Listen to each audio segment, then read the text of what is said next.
Bem-vindos mais uma vez ao canal Ask-Lecter. Eu estou desenvolvendo uma playlist de interfaces humano-computador. Eu vou resolver uma questão que mais de um aluno me mandou. Ela envolve identificação biométrica utilizável. Então, como sempre, eu explico um pouquinho da teoria e já vou para a questão. Vamos lá? Antes, eu agradeço os mais de 2.100 inscritos que fazem parte aqui do canal. Muito obrigado, pessoal. Se você é novo, inscreva-se, faça como eles. Vamos lá.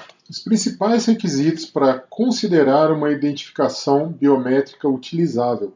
Muitas vezes a gente quer utilizar uma identificação biométrica e ela não passa em alguns requisitos. Tá? Bom, um deles, a universalidade. Todas as pessoas devem ter essa característica. Por exemplo, você quer fazer uma identificação biométrica com a palma da mão direita? Tinha banco que usava, hein? O que acontecia? Tinha gente que não tinha a mão direita, não tinha o braço, não tinha a mão. Então, essa característica, pode ver, os caixas eletrônicos eliminaram, porque ela feria a universalidade, usar a palma da mão direita, a pessoa se sentia excluída. Então, é por aí que é o caminho. Segunda coisa, distinção. Cada pessoa deve ter diferenças notáveis da característica.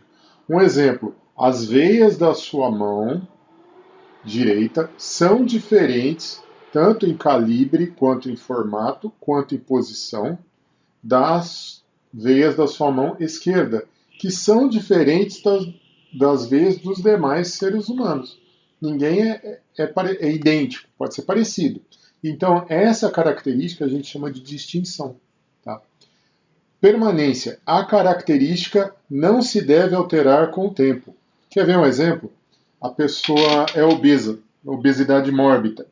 Então, naquele momento, ela vai se submeter a uma fotografia, tá, de corpo ou de rosto, mas pensa no corpo inteiro.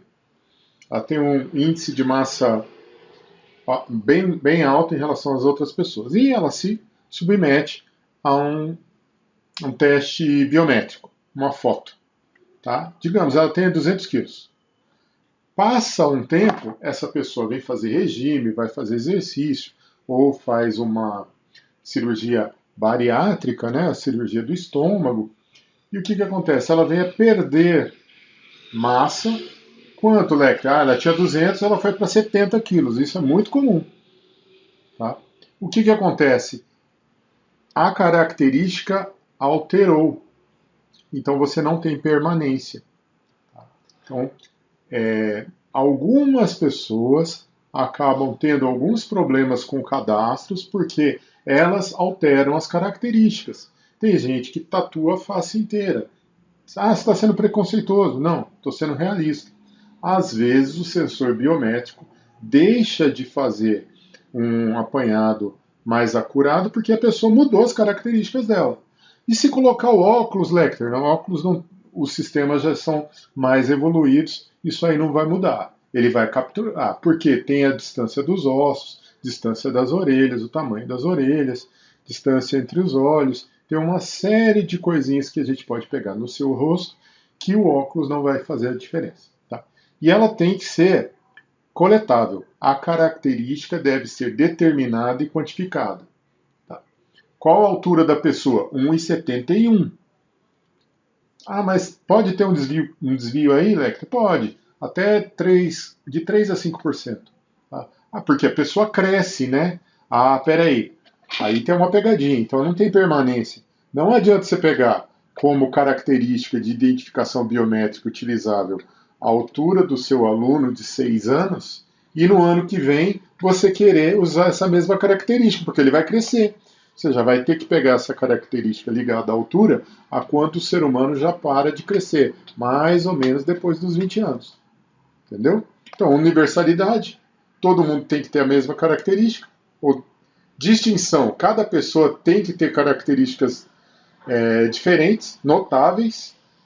Permanência, a característica não pode se alterar com o tempo. Né?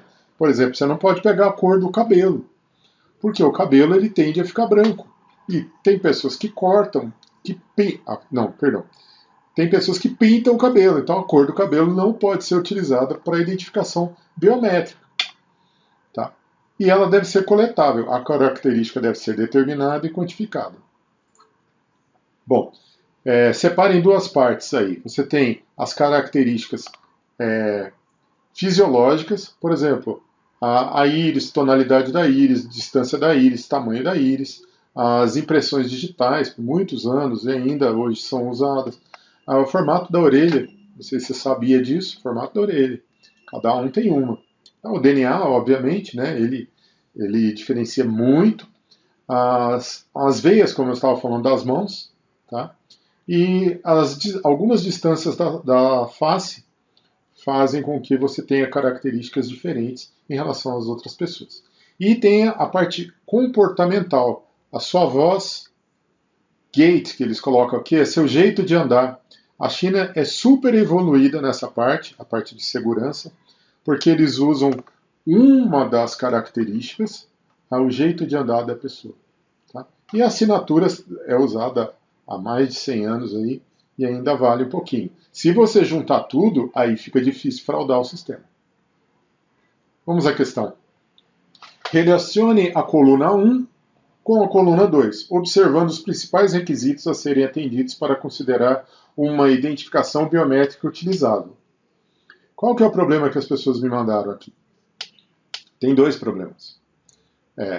Bom, coluna 1. Quando todas as pessoas devem ter essa característica? Todo mundo é universalidade. Está aqui. Cada pessoa deve ter diferenças notáveis da característica. Distinção. Está aqui. Uma difere da outra. A característica não deve se alterar com o tempo. Permanência. A característica deve ser determinada e quantificada. Então ela é coletável. Qual que era o problema, Lecter? Primeiro problema, já estava dada a resposta. Estava aqui. Isso não é grave. Isso aí pode acontecer. Por que acontece? Porque não tem conferência. Mas você erra também, Lecter? Pra caramba, porque eu faço tudo sozinho aqui. Esse erro aqui é da universidade, não tem nada a ver comigo. Mas estou te mostrando. E ele já deu a resposta na pergunta. O problema é que tinha duas alternativas idênticas. E tinha gente marcando essa, que está certa, e estava dando errado. E aí fica difícil. O que você faz? Tira um print e manda, abre um chamado e pega um número de protocolo, falando, estou sendo prejudicado por causa disso, disso e disso. Sempre tire print das coisas. Sempre abra protocolos, porque senão você vai ser prejudicado. Bom, se você quiser aprofundar mais sobre interação humano-computador, livro do David Benioff, fique à vontade. Um abraço, agradeço a inscrição.